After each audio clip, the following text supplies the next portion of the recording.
Morning guys! Meron nga pala akong piniritong tokwa dito guys. Ayan po.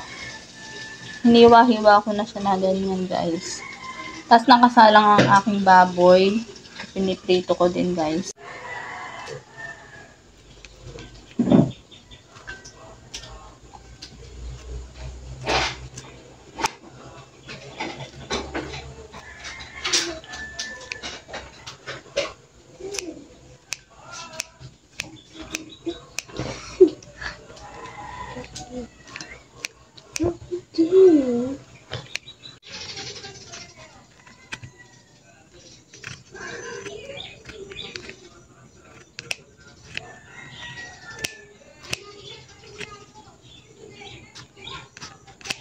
Init.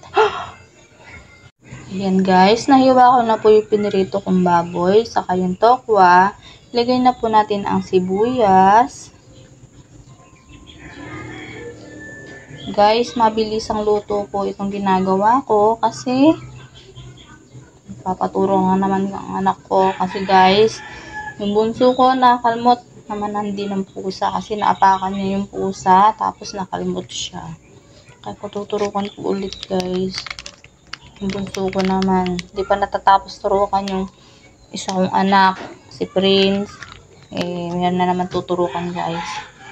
Lagay ko na po itong mayonnaise. Oops.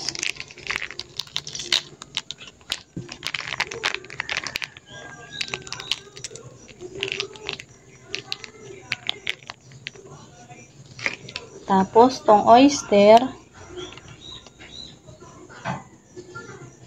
Yan.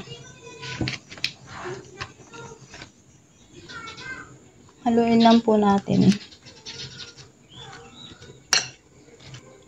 Guys, di ako maglalagay ng ceiling green kasi baka mapaanghang.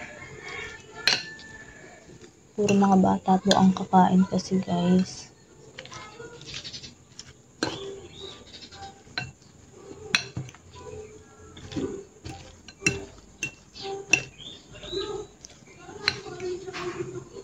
Haluin lang natin mabuti hanggang ilalim para magpantay ang lasa.